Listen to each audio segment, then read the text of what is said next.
আমন্ত্রণ দেশ 24-এ আপনাদের সাথে আছি আমি সারিকা তাবাসসুম। শুনছিলেন শিরোনাম, এবারে বিস্তারিত।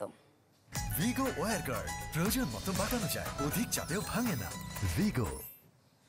বরগুনায় বঙ্গোপসাগর ঘেঁষে ওঠা খরস্রোতা নদীর তীব্র ভাঙনে বিলীন হচ্ছে অনেক স্থাপনা। বসতভিটা হারিয়ে নিঃস্ব হচ্ছে একের পর এক পরিবার। তার উপর প্রতি বছরই রয়েছে প্রাকৃতিক দুর্যোগের সংকেত। ফলে আতঙ্ক যেন পিছুই ছাড়ে না বরগুনার অরক্ষিত উপকূলের বাসিন্দাদের। ঝড়, জলোচ্ছ্বাস আর নানা প্রাকৃতিক দুর্যোগের সাথে বসবাস বরগুনার পাথরঘাটা উপজেলার বঙ্গোপসাগর তীরবর্তী মানুষের। নানা প্রতিকূলতায় নিজেদের মানিয়ে নিলেও নদী ভাঙনে দিশেহারা লাখো মানুষ। শীতের সময়টা কিছুটা স্বস্তিতে কাটালেও আতঙ্ক আর ভোগান্তি দেখা দেয় বর্ষার শুরুতেই। পৌষ, অগ্রহায়ণ, কার্তিক ওই সময় একটু আতঙ্ক পানি খায়, আর যখন জ্যৈষ্ঠ, বৈশাখ, আষাঢ় আই পড়ে এখন তো ওই সিগন্যালের বয়ে পড়ে। এখন তো বর্ষা সিজন আইছে, জবাই পানি উঠবে, পানি উঠলে তুবো নইবে, তুবো নইলে একখান দিয়ে ছুটতে যাইবে। বন্যার ঝুঁকিতে আমরা একবার শেষ হয়ে যাবো এরকম একটা পরিকল্পনায় আমার মনের মধ্যে এতটুকু ভয় আছে যে আমরা বাঁচবো কিনা।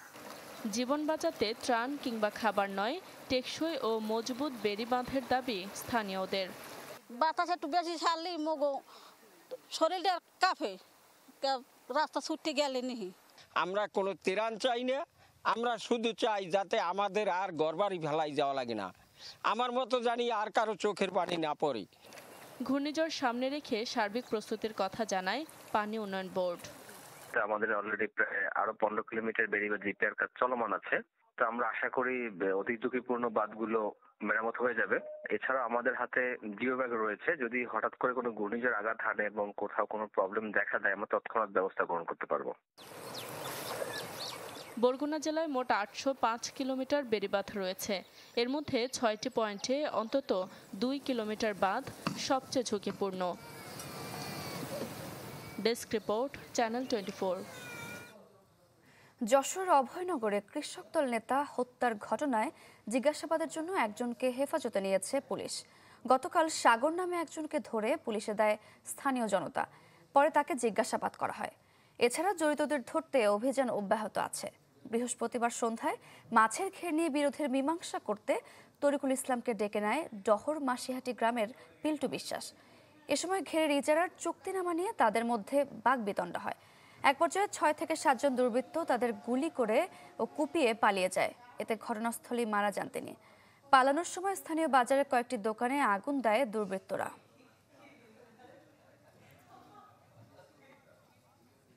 বাড়ি 6টা মানুষ বাইসে আছে, তাই ছাড়া আমার কিছু নেই। এই আনে চিড়িয়া নিয়ে দিয়ে গেল একজন। কয়জন মানুষ বাস নিয়ে আছে আগে আমার এই জায়গাটা বাড়ি নিয়ে এবার বলতেছে বাড়ির মালিক কই। আমিও ওই পাশটা তাড়াতাড়ি এসে বাবাকে আছে এই পাশটা সরাই নিয়েছিলাম। চাঁদপুর ও মেহেরপুরে বিদ্যুৎ স্পৃষ্টে 3 জনের মৃত্যু হয়েছে। গতকাল চাঁদপুরের পশ্চিম জাফরাবাদে ঢালি বাড়িতে এ দুর্ঘটনা ঘটে। জানা যায় টিনশেড ঘরে হাত দিলে বিদ্যুৎ স্পৃষ্ট হন আনোয়ার হোসেন। এ সময় তাকে বাঁচাতে গেলে মন্টু ঢালিও আহত হন। তাদের উদ্ধার করে জেলা সদর হাসপাতালে নেওয়া হলেও বাঁচানো যায়নি। মেহেরপুরের গাংনীতেও বিদ্যুৎ স্পৃষ্ট হয়ে ইউসুফ আলী নামে এক ইলেকট্রিক মিস্ত্রির মৃত্যু হয়েছে।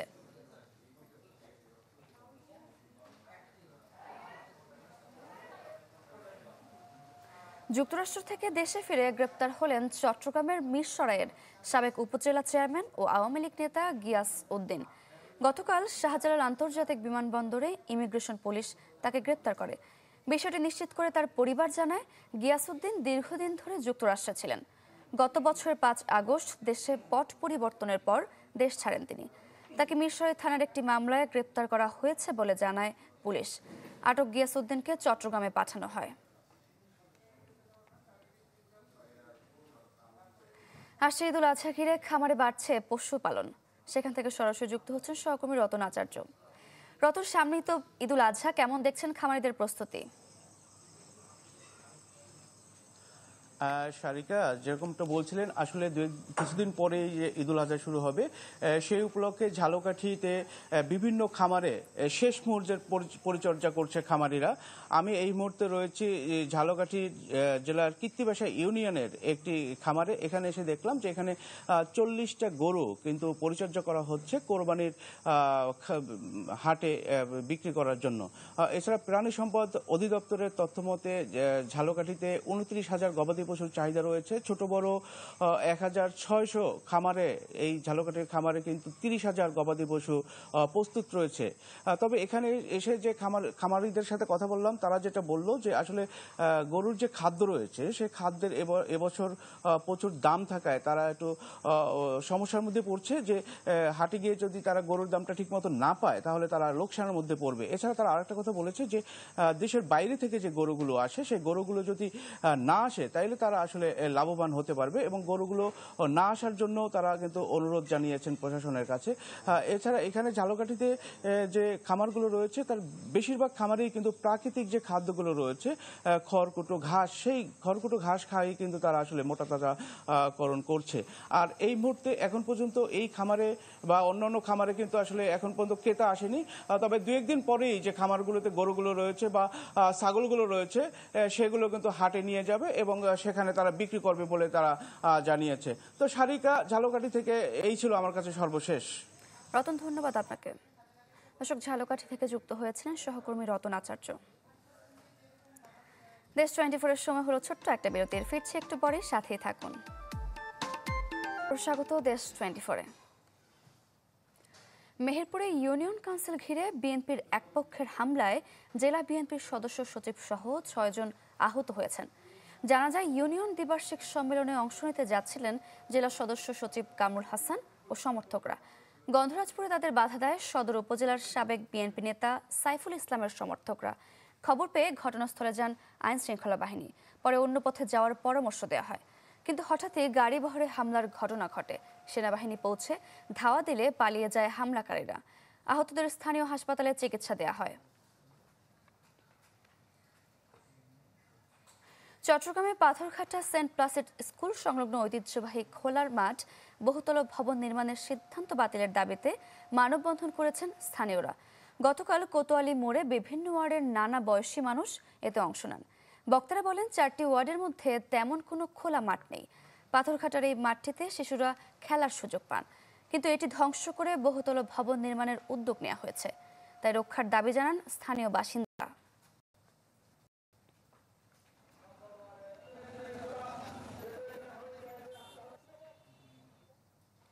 দর্শক, জানাবো পাহাড়ে আম চাষের। খাগড়াছড়িতে বাণিজ্যিকভাবে আমের আবাদ বাড়ছে প্রতি বছর। একসময় আম্রপালি চাষ হলেও কয়েক বছর ধরে বিশ্বের সবচেয়ে দামি মিয়াজাকি সহ বিদেশি বিভিন্ন প্রজাতির আম চাষ হচ্ছে।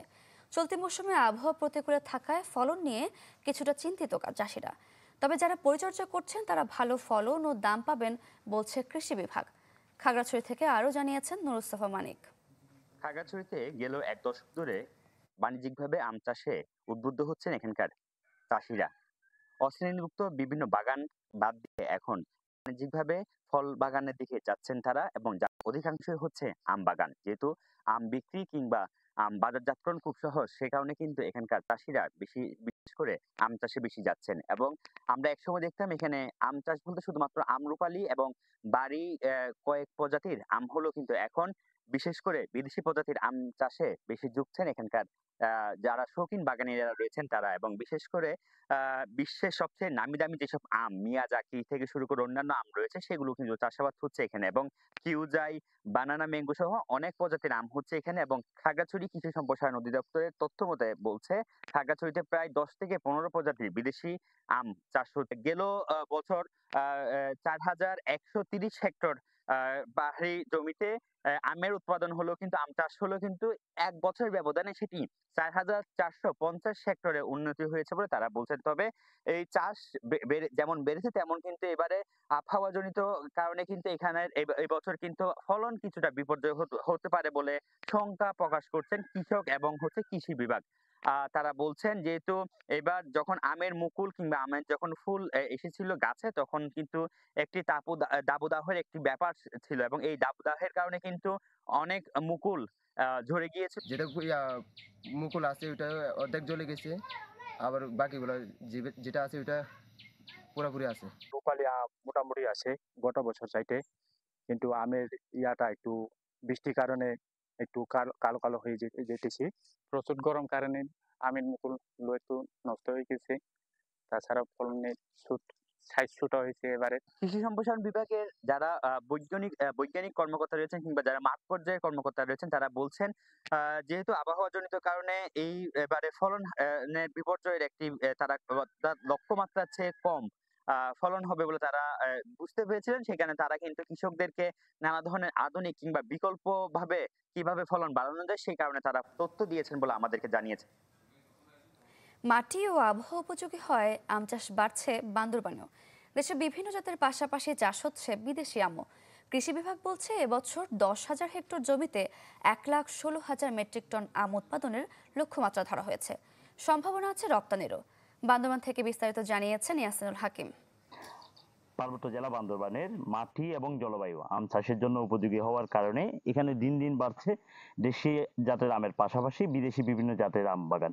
আমরা আজকে এসেছি বান্দরবানের সদর উপজেলার জামছড়ি ইউনিয়নের একটি আম বাগানে, যেখানটায় আমরা দেখেছি বিভিন্ন জাতের প্রায় 16টি প্রজাতির আমের এখানে আম বাগান সৃজন করা হয়েছে এবং প্রত্যেকটি গাছে বিভিন্ন রং বেরঙের প্যাকেটিং করা হয়েছে, যাতে আমের কালার এবং স্বাদ সুমিষ্ট এবং পোকামাকড় থেকে আক্রমণ থেকে রক্ষা করা যায় সেই বিষয়গুলোতে।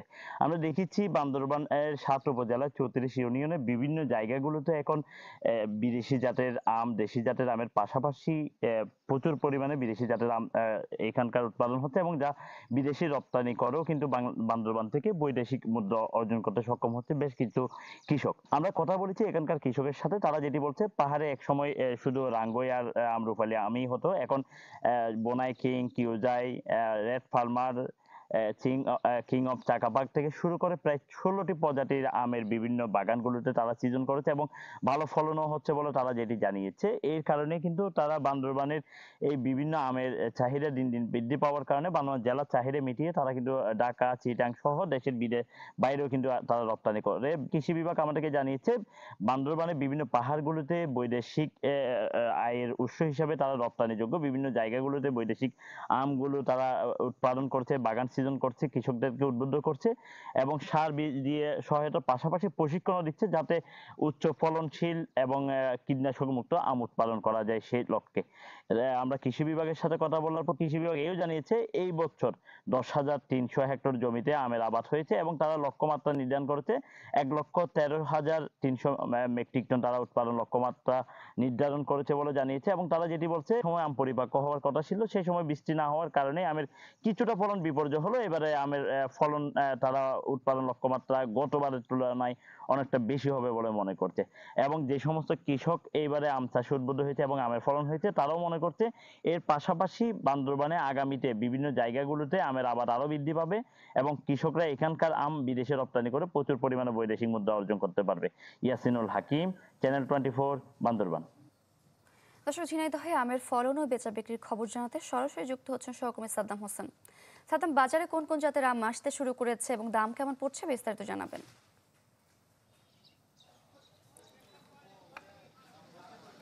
সারিকা, আপনি নিশ্চয়ই জানেন ফলে সমৃদ্ধ একটি জেলা ঝিনাইদহ, তার মধ্যে এ জেলায় আম অন্যতম।